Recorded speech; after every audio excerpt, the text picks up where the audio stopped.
I am Shantini, plus 2 accountancy students. Chapter number 5, admission of a new partner. Page number 177, sum number 21. Anu and Arul, இவங்கெல்லா old partner, that's in sharing the losses and profit in the ratio of 4:1. They have decided to admit Manu into the firm for 2/5 share of profit. Okay, ரெண்டு partners Anu and அருள். இவங்க வந்து மூணாவது ஒரு partner மனோ வராங்க.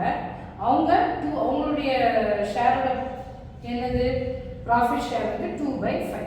Okay, then the goodwill of the firm on the date of admission of Mano was valued at 25,000. Okay, company உடைய goodwill 25,000. இப்போ Mano is not able to bring the cash. இதுக்கு முன்னாடி அதாவது 18-19 சம்ஸ்லாம் மனு brought the cash. இவ்வளோ amount சிலதுல அமௌண்ட்டே கொடுக்கல. So அந்த குட்வில்ல இருந்து நம்ம இந்த ஷேர் எடுத்துக்கலாம் அப்படின்னு தான் கொடுத்துருந்தாங்க. ஆனால் இதில் அவருடைய ஷேர் இவ்வளோ தான் மென்ஷன் பண்ணியிருக்காங்க. ஆனால் அவங்க கேஷே கொடுக்குறாங்க. அப்போ நம்ம என்ன பண்ணணும்?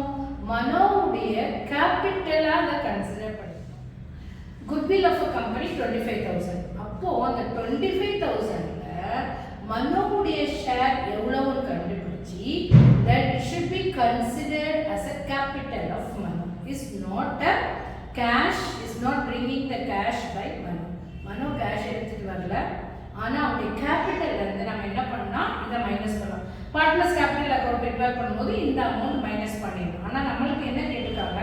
pass the journal entry for as per the fluctuating capital method மட்டும் தான் கொடுத்துருக்கோம்.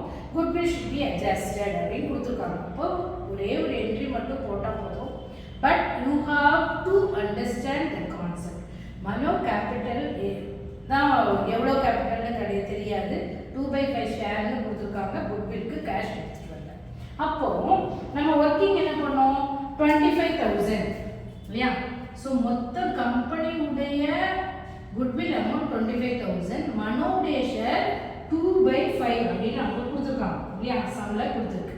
ஓகே, இந்த 5 எத்தனை டைம்ஸ் இருக்கு? 25ல 5 times. So is equal to 5,000 into 10,000. இந்த 10,000 should be treated as a capital of Mano. Mano's capital. இந்த Mano's capital இருந்து நம்ம இவங்களுடைய ரேஷியோ என்ன? 4:1. அப்போ 10,000 4:1. 4 plus 1 5 இல்லையா? இப்போ 4:1 ரேஷியோவில் நம்ம என்ன செய்யலாம்? பிரித்து கொடுக்கணும். இப்போ 2,000 into 4 8,000. யாரு? அணுக்கு 8,000, அருள் இன்னொருத்தர் அருளுக்கு 2,000 அப்படின்னு நம்ம பிரித்து கொடுக்கணும். இதுதான் ஜேர்னல் என்ட்ரி. இப்போ இதுக்கு பாஸ் பண்ணணும். நார்மலாக என்ன எழுதுவோம்? பேங்க் அக்கௌண்ட் ரெண்டாருக்கு பார்ட்னர்ஸ் கேபிட்டல் அக்கௌண்ட். இப்போ அது கிடையாது. இவர் கேஷ் எடுத்துட்டு வரல மனோ. அதனால நம்ம என்ன பண்ணுவோம்? மனோவுடைய கேபிட்டலை நம்ம டிவைட் பண்ணுவோம். மனோஸ் கேபிட்டல் அக்கௌண்ட் டெட்டா நம்ம கண்டுபிடிச்சிருக்கோம். எவ்வளோ கண்டுபிடிச்சிருக்கோம்? 10,000. இதை யாருக்கு? அணுவுக்கும் அருளுக்கும் நம்ம 4:1 ரேஷியோவில் ஷேர் பண்ணி கொடுப்போம் இல்லையா? So Anu's capital account to Arul's capital account. அனுடைய கேபிட்டல் எவ்வளோ? 8,000. அருளுடைய கேபிட்டல் அருளுடைய ஷேர் அனுடைய ஷேர் எவ்வளோ? 8,000. அருளுடைய ஷேர் 2,000. இப்போ நம்ம ஜேர்னலுக்கு நரேஷன் எழுதணும். Mano's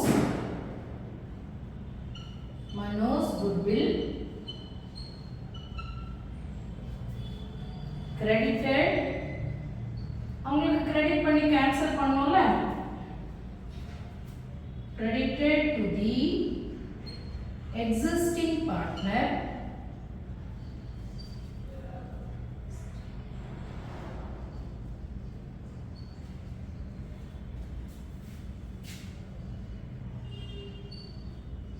at the old ratio.